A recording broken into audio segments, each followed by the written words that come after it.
नमस्ते। आज heat stress and it's prevention व जो हम बोलते हैं लू लगना एवं जो गर्मी के कारण पैदा होने वाले बीमारियों के बारे में कुछ बताऊंगा और उससे कैसे बचा जा सकता है उसके बारे में आप सबको कुछ जानकारी दूंगा। आशा करता हूं कि ये जानकारी आप लोगों के लिए बहुत लाभदायक होगा और इसको अगर हर दिनचर्या में आप पालन करेंगे तो ये गर्मी का दिन आपका आसानी से बीत जाएगा और अपना हेल्थ अटूट रहेगा, अपना स्वास्थ्य ठीक ठाक रहेगा और आप अपना रोज़मर्रा की ज़िंदगी ठीक से गुजार पाएंगे। तो पहले हम जानते हैं कि ये गर्मी से जो पैदा होने वाला तकलीफ़ क्यों होता है, क्योंकि ये गर्मी जैसे जैसे बढ़ते जाता है हमारा शरीर का ताप नियंत्रण करने का क्षमता उतना तेज़ी से बढ़ नहीं पाता है। ये एक हीट इक्वेशन के तहत होता है। हमारा शरीर को कई ऊर्जा कोई कारण से हमारा शरीर में ताप का वृद्धि होता है। पहला है कि हम जो खाना खाते हैं, जो हजम होने के बाद उससे ताप निर्गत होता है। दूसरा, जो वायुमंडल से कंडक्शन और कन्वेक्शन और रेडिएशन, ये कारण से हमारा शरीर में ताप वृद्धि होता है। और ये सब जितना ताप हमारे शरीर में पैदा होता है उसको काटने के लिए हमारे शरीर में पसीना पैदा होता है और ये पसीना हमारा चर्म में जमा होता है और भाप बनकर उड़ता है। और जैसे ही भाप बनता है हमारा शरीर से ताप का कमी होता है, ताप नियंत्रित होता है। तो इसको बोलते हैं हीट इक्वेशन। इसका मतलब stored heat is equal to metabolic heat plus conduction heat, convection heat और रेडिएशन हीट, या storage heat S is equal to M और metabolic heat plus conduction heat plus C जिसको मानते हैं, और कन्वेक्शन हीट और K, रेडिएशन हीट R। और ये सबको नेगेट करने के लिए, इस सबको काटने के लिए हमारा इवापोरेशन सिस्टम जो है -E होता है। So the equation will be like this: S is equal to M plus C plus K plus R minus E। So ये जो समुच्चय हीट, स्टोर हीट जो हमारा शरीर में पैदा होता है वो 37 डिग्री सेंटीग्रेड या 98.4 डिग्री फ़ारेनहीट में रहना चाहिए। इससे अगर ज़्यादा हो जाता है, अगर मान लीजिए जो metabolic heat, conduction heat, convection heat और रेडिएशन हीट अगर ज़्यादा होता है हमारा शरीर में, और उतना हीट को नियंत्रण करने के लिए हमारा जो पसीना जो भाप बन के उड़ता है, उसी कारण हमारा शरीर का जो लेटेंट हीट या गुप्त ताप में जो ह्रास होता है, जो कमी होता है, वो अगर ठीक से नहीं हो पाया तो हमारा स्टोरेज हीट बढ़ जाता है। ये है हमारा हीट स्ट्रेस। या इसका मैं व्याख्या करते हुए एक चीज़, उसका डेफिनेशन मैं संज्ञा में बोलता हूँ कि जो एक्स्ट्रा हीट जिसको कि हमारा शरीर बाहर छोड़ना चाहिए और किसी कारण से वो छोड़ नहीं पाया, और एक पॉजिटिव हीट शरीर में पैदा हो गया जो कि हमारा साधारण तापमान से शरीर का ज़्यादा है, तो उसको हीट स्ट्रेस हम मान के चलते हैं। या अन्य अर्थ में उसको मैं बोलूँ कि the extra heat which must be dissipated to environment in order to bring our body in thermal equilibrium is called heat stress। तो ये रहा हमारा हीट स्ट्रेस किसको बोलते हैं। तो पहले जानना चाहिए कि ये हीट स्ट्रेस होता क्यों है। हम सब जानते हैं कि गर्मी के दिनों में वायुमंडल का तापमान 37 डिग्री सेंटीग्रेड से बढ़ जाता है, 40-45 भी हो जाता है। और कई कारण हमारा ये वायुमंडल का तापमान का जो विनाशकारी प्रभाव और बढ़ा देता है वो है ह्यूमिडिटी व उमस। तो जैसे ही उमस बढ़ता जाता है तो हमारा शरीर का जो हीट बैलेंस बिगड़ जाता है। तो हमारा जो शरीर का ताप नियंत्रण करने के लिए पसीना सूख के जो हमारा शरीर से ताप क्षय होना चाहिए वो नहीं हो पाता है। तो इसके कारण हमारा शरीर में जो एक्स्ट्रा हीट वायुमंडल को निर्गमन होना चाहिए वो नहीं हो पाता है। तो इसके कारण हमारा शरीर में कई सारे बीमारियां पैदा होते हैं। सबसे ज़्यादा और ख़तरनाक बीमारी जो दिखाई देता है उसको हम बोलते हैं सनस्ट्रोक या हीट स्ट्रोक। हिंदी में हम उसको बोलते हैं लू लगना। तो ये ऐसा एक कंडीशन है जहाँ की हमारा शरीर का तापमान सामान्य से अचानक बढ़ जाता है। जैसे मैंने हीट इक्वेशन बताया, जो metabolic heat, conduction heat, convection heat, radiation heat को हमारा इवापोरेशन के कारण नेगेट नहीं कर पाता है, तो जो स्टोरेज हीट एक्सेस होने लगता है उसी के कारण हमारा शरीर का तापमान बढ़ते चला जाता है। हमारा ये तापमान नियंत्रण करने के लिए मस्तिष्क में एक हाइपोथैलेमस बोल के एक एरिया है, एक ऐसा हिस्सा है जो कि तापमान को नियंत्रण करता है।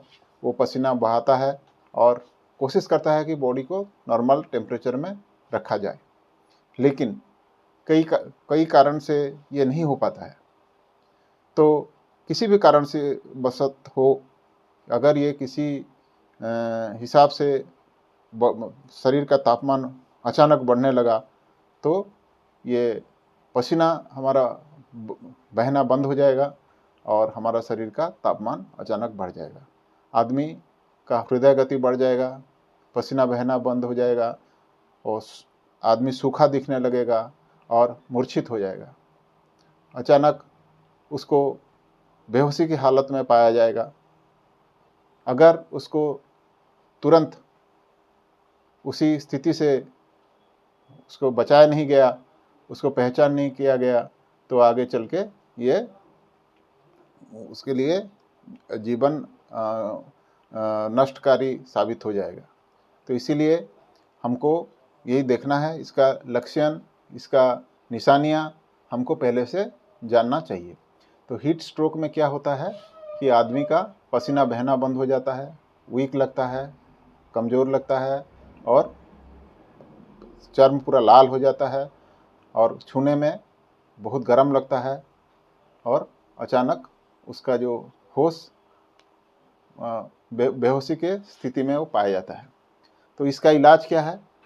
इसका इलाज है उसको उसी हालत से तुरंत एक ठंडा जगह को लिया जाए, उसको आइस पैक में उसको सिकाई किया जाए और ठंडा पानी उसके शरीर में डाला जाए, उसको चारों तरफ से पंखा लगाया जाए या एयर कंडीशंस में उसको रखा जाए और वेंटिलेशन उसको किया जाए ताकि शरीर से जो गर्मी, ज़्यादा से ज़्यादा जो गर्मी है वो गर्मी वायुमंडल को निर्गमन हो जाए।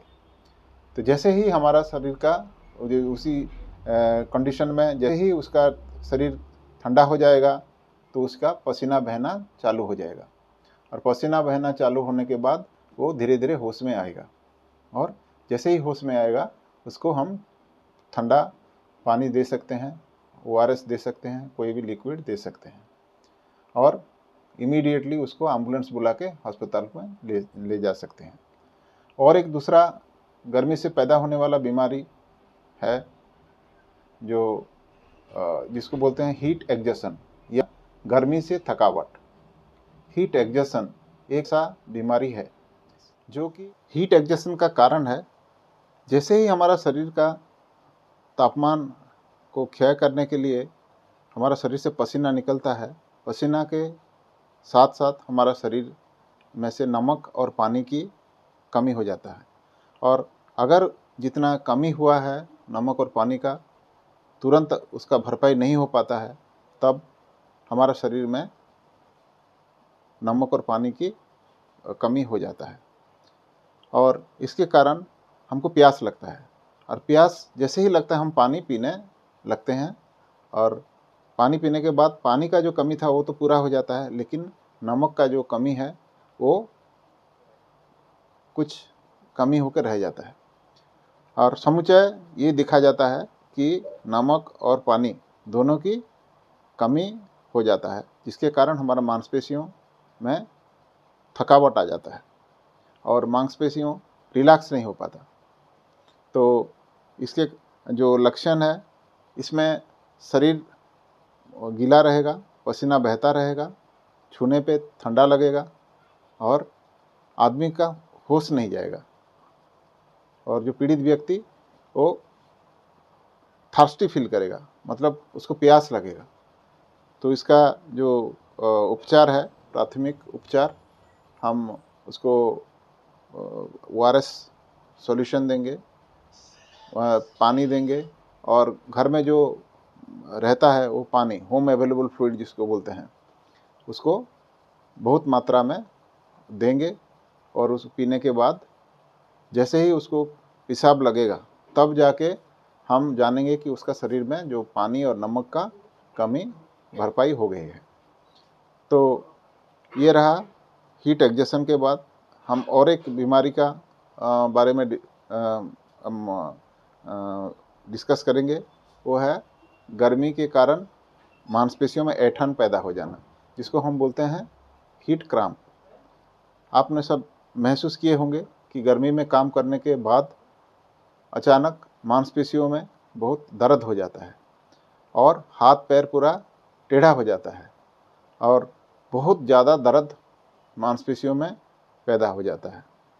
तो इसका कारण है शरीर में नमक की कमी हो जाना, क्योंकि जैसे ही गर्मी लगता है और पसीना बहता है, हमको प्यास ज़्यादा लगता है और हम पानी पीते हैं। पानी पीने के कारण जो पानी की कमी था वो तो पूरा हो जाता है, लेकिन नमक की कमी वो बच के रह जाता है। तो शरीर में नमक की नेट कमी के कारण मांसपेशियों ठीक से रिलैक्स नहीं हो पाते हैं, कंट्रैक्टेड स्टेज में रह जाते हैं।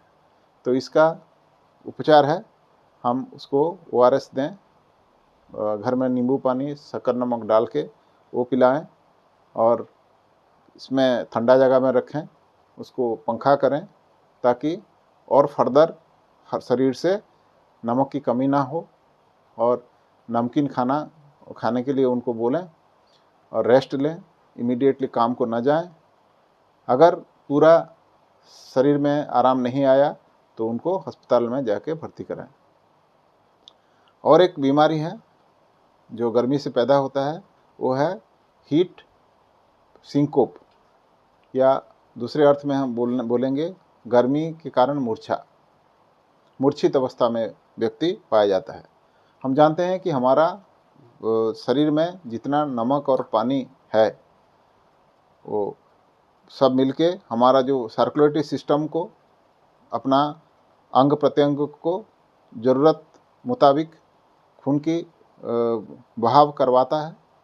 किसी भी कारण से अगर शरीर से नमक और पानी की कमी हो जाता है तो हमारा खून की जो चाप है, रक्तचाप, वो कम हो जाता है। साधारणतः हमारा 120/80 रक्तचाप रहना चाहिए। अगर किसी कारण से अचानक हमारा रक्तचाप में कमी आ गया, ज़्यादा पसीना बह गया या पानी हम नहीं पी पाए सफिशिएंटली, तो अचानक क्या होता है, हमारा ब्रेन को जो खून का प्रवाह मस्तिष्क का ज़रूरत के मुताबिक नहीं होता है। तो इसके कारण मस्तिष्क को एक ऐसा पोस्चर को एडप्ट करना पड़ता है कि खून का प्रवाह फिर से शुरू हो जाए। तो इसके कारण हमारा शरीर खुद को गिरा देता है और आदमी मूर्छित अवस्था में आ जाता है। जैसे ही आदमी गिर जाता है, जितना भी बचा हुआ खून रहता है हमारे शरीर में, वो मस्तिष्क के प्रति फिर से प्रवाहित होने लगता है और आदमी को होश आ जाता है। तो इसको बोलते हैं हीट सिनकोप या ताप जनित मूर्छा। तो इसको हम माने इसको हम जल्दी से जल्दी पहचान करके जिस अवस्था में वो हुआ है उसी अवस्था से उसको एक सेफ जगह पर लाना है मरीज को, और उसको होश आने तक इंतज़ार करना है। होश जैसे ही आ जाता है तो हम उसको पानी, ORS और जितना घर में पाया जाता है जो पेय पदार्थ वो देंगे। उसको जो बटर मिल्क हम दे सकते हैं, जिसको बोलते हैं छाछ दे सकते हैं, और नींबू पानी दे सकते हैं। और जैसे ही उनका ब्लड प्रेशर नॉर्मल हो जाता है, उनको अच्छा लगेगा थोड़ा सा, और अचानक वो पेशाब भी लगना लगेगा। जैसे ही शरीर में पानी की भरपाई हो जाएगा तो पेशाब होने के बाद हम जानेंगे कि पेशेंट धीरे धीरे रिकवर कर रहा है, उनके शरीर में जो पानी और नमक की कमी था वो भरपाई हो चुका है। फिर भी अगर किसी कारण से पूरा आराम नहीं मिला बीमार व्यक्ति को, तो उसको एम्बुलेंस बुला के हॉस्पिटल में लेके जाना है। तो ये तो कोई गंभीर बीमारियों के बारे में मैंने बताया। कुछ गर्मी के कारण कुछ हमारा शरीर का कुछ हिस्सा में कुछ बीमारियां पैदा हो जाती हैं, जैसे कि एक गर्मी में पैदा होने वाला फोड़ा, जिसको हम बोलते हैं समर बॉयल। ये क्यों होता है? क्योंकि शरीर का जो चर्म होता है उसमें पसीना हेयर रूट में जाके जमा हो जाता है और उसमें बैक्टीरिया इन्फेक्शन हो जाता है, और इसके कारण फोड़ा पैदा हो जाता है। तो उससे बचने के लिए हम क्या करें? अच्छे से नहाएं, 2 टाइम पे हमारा शरीर में नहाएं। वो तो नहाने के कारण शरीर सिर्फ साफ नहीं होता, उसका चर्म में जो पैदा हो जाता है मैला, वो मैला भी धुल जाता है, जिसके कारण पसीना निकलने में और पसीना सूखने में शरीर को मदद मिलता है और आदमी रिलैक्स महसूस करता है। और आगे चल के पसीना जमा नहीं होने के कारण बैक्टीरियल इन्फेक्शन का भी संभावना कम हो जाता है, और इसीलिए फोड़ा में से ये हमको बचाता है। और एक समस्या है जिसको हम बोलते हैं घमौरी, अंग्रेजी में हम उसको बोलते हैं मिलारिया। ये क्यों होता है? इसका कारण है, जैसे गर्मी में हमारा शरीर में से पसीना बहुत ज़्यादा निकलता है और धूल भी ज़्यादा उड़ता है। शरीर में धूल और पसीना के एक अट्ठा जैसा चीज़ पैदा हो जाता है, और हमारा जो रास्ता होता है, जिस रास्ते से पसीना निकलता है, वो रास्ता का जो शुरुआत हिस्सा है उसको बंद कर देता है, और इसके कारण शरीर से पसीना ठीक से निकल नहीं पाता है और चर्म के नीचे वो जमा होकर रह जाता है, और वो पूरा एकदम लाल होके फोड़ा निकलता है, छोटा छोटा फोड़ा निकलता है और बहुत खुजली और जलन करने लगता है। इससे बचने के लिए हमको दोनों टाइम साबुन लगा के अच्छी तरह से नहाना है और सूखा कपड़ा पहनना है। कपड़ा अगर गीला हो गया तो उसको बदलना है, पंखा में रहना है, और ऐसा हुआ तो कुछ दिन रेस्ट लेना है, गर्मी में नहीं निकलना है। और कुछ बाज़ार में भी उपलब्ध है घमौरीनाशक पाउडर, जिसको हम प्रयोग करके भी हम सामयिक राहत पा सकते हैं। और एक बीमारी है जिसको हम बोलते हैं फंगल इन्फेक्शन। गर्मी में पसीना ज़्यादा होके हमारा जो जंक्शन जगह होता है अंग प्रत्यंग का, उसी एरिया में जहाँ पसीना जमा होता है वहाँ फंगल इन्फेक्शन हो जाता है। इसका भी कारण है कि आदमी को बहुत मुश्किल का सामना करना पड़ता है, जलन होता है और खुजली होता है। इससे बचने के लिए हमको अच्छी तरह से शरीर को साफ सुथरा करके नहाना है, एंटी फंगल सोप यूज करना है, एंटी फंगल लोशन यूज करना है, और पाउडर भी इस्तेमाल कर सकते हैं हम। और शरीर का वज़न को नियंत्रण करके रखें, क्योंकि ज़्यादा मोटापा होने के कारण पसीना ज़्यादा निकलता है और ये फंगल इन्फेक्शन को ले जाता है। तो इसके कारण हम बहुत मुश्किल में फंस जाते हैं। तो उसके लिए हमको अपने बचाव में साफ़ सुथरा करके अच्छी तरह से नहाना है, कपड़ा अगर किसी कारण से गीला हो गया तो उसको तुरंत बदल, और में राहत नहीं मिला तो हॉस्पिटल जाके हम डॉक्टर साहब से उनका उपदेश मानना है। तो ये रहा गर्मी के कारण पैदा होने वाला कुछ बीमारियां। अभी हम जानते हैं कि इससे कैसे बचा जा सकता है। पहला चीज़ है, हम गर्मी के दिन आने से पहले खुद को तैयार रखें। तो अपना गर्मी के लिए जो कॉटन ड्रेस सब तैयार रखें, हल्का और कॉटन ड्रेस पहनें, पानी पी के जाएं, रास्ते में पीने के लिए पानी रखें, और तुरंत जहाँ से भी आएँ गर्मी के मौसम में आते ही पानी पिए। बहुत ज़्यादा ठंडा पानी हम ना पिए, मटका का पानी हमारे लिए अच्छा है, उतना टेम्परेचर का पानी हमको सूट करेगा। ज़्यादा ठंडा पानी अगर हम पिएंगे तो ज़्यादा नहीं पी पाएंगे, कम पानी में हमारा पेट भर जाएगा जैसा लगेगा, तो इसी से हमको पूरा शरीर को फ़ायदा नहीं होगा। जो खाने में हम जो गरिष्ठ पदार्थ है, जैसे तेल मसाला वाला खाना हम अवॉइड करें। ज़्यादातर हमारा खाना होना चाहिए, उसके साथ पानी के साथ होना चाहिए, जैसे कि ककड़ी, खरबूजा, दही का लस्सी हो, नींबू पानी हो, और जो पानी वाला चावल जिसको हम राइस वाटर के साथ राइस खा सकते हैं। और बाकी जो भी हल्का फुल्का हम भोजन करें, तेल का तला हुआ चीज़ हम अवॉइड करें, नॉनवेज फूड, मसाले वाला फूड, और ज़्यादा मीठा और घी वाला फूड अवॉइड करें गर्मी में। और जो सीजनल फ्रूट्स का सेवन करें।